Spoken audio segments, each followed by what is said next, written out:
Merci, chers collègues. La parole est maintenant à Madame Marie-Lise Housseau pour le groupe de l'Union centriste. Vous avez 6 minutes, chers collègues.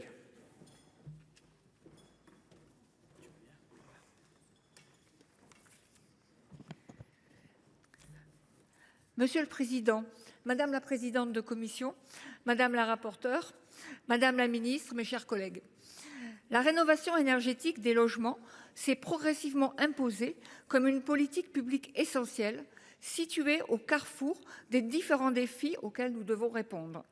Tout d'abord, elle répond à un enjeu environnemental, dans la mesure où le bâtiment constitue le troisième secteur d'émissions de gaz à effet de serre, avec 18% des émissions nationales et 45% de la consommation finale énergétique. Ensuite, elle répond à un enjeu social, dans un pays où 30% des ménages ont souffert du froid en 2023, au sein des 5,2 millions de logements considérés comme énergivores. Enfin, elle répond à un enjeu économique dans un contexte où nous devons repenser notre modèle d'aménagement des territoires. En effet, si 80% des logements de 2050 existent déjà, les 2/3 sont mal isolés. Alors que les surfaces constructibles deviennent de plus en plus rares, le dérèglement climatique, la dévitalisation des centres-bourgs nous impose de mener une politique plus rigoureuse en matière de rénovation, y compris énergétique.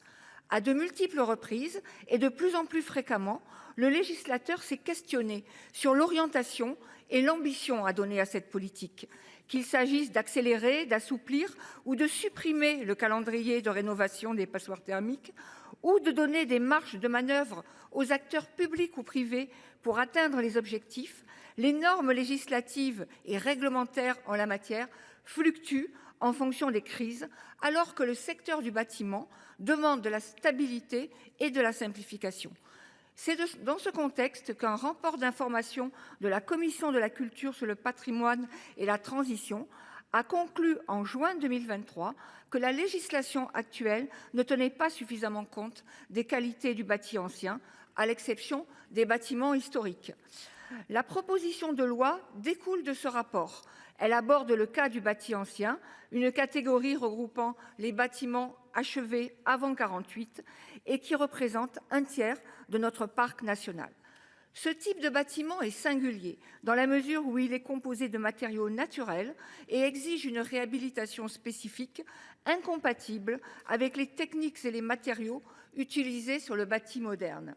Dit autrement, le bâti ancien nécessite des procédés de réhabilitation rigoureux et individualisés afin d'améliorer la performance énergétique des lieux, tout en conservant ses qualités intrinsèques et sa valeur patrimoniale. Tels sont les principaux objectifs de cette proposition de loi. Pour y répondre, ce texte propose d'inscrire dans le marbre les définitions du bâtiment ancien qui se caractérise par une faible empreinte environnementale. Cette loi vise aussi à préciser que le diagnostic de performance énergétique, DPE, et les propositions de travaux de réhabilitation doivent tenir compte des qualités du bâti ancien. Une adaptation souhaitable dans un contexte où les outils de confiance, comme le DPE et le label RGE, sont dévalorisés et incompris par les propriétaires. Si la logique du stop and go en matière de politique de rénovation des logements, caractérisée par les coups de rabot sur les budgets de MaPrimeRénov', participe à la non-atteinte des objectifs annuels de rénovation, osons aussi pointer la défiance des particuliers dans certains indicateurs et outils complexes, comme le DPE et le RGE, comme un frein au déclenchement des travaux. Et ne parlons pas du reste à charge, représentant en moyenne 65% des dépenses engagées.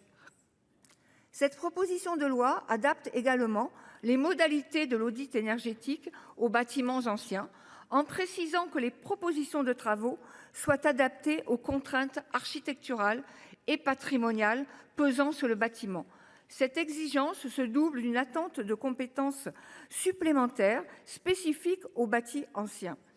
Mesure alignée avec l'impératif d'un vaste plan national et ambitieux de formation à la rénovation énergétique des logements proposé dans un rapport d'information à l'Assemblée nationale en octobre 2023.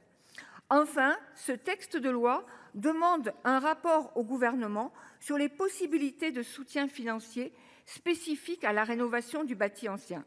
Au-delà de la problématique du reste à charge, cette question du financement doit être plus large et ambitieuse. L'idée d'une planification pluriannuelle pourrait être expertisée afin de donner des perspectives budgétaires à toute la filière qui pourrait monter en puissance et en compétences. Nous pourrions aussi nous inspirer de modèles étrangers, comme celui d'une banque publique de la rénovation garantie par l'État, comme cela est appliqué outre-Rhin, en lieu et place des établissements bancaires trop frileux sur ces enjeux. En définitive, cette proposition de loi est nécessaire sur deux fondements.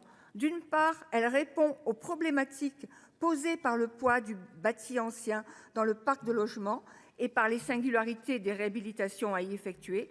D'autre part, elle nous rappelle les multiples défis qui jalonnent notre politique, tels que la formation, la simplification et le financement.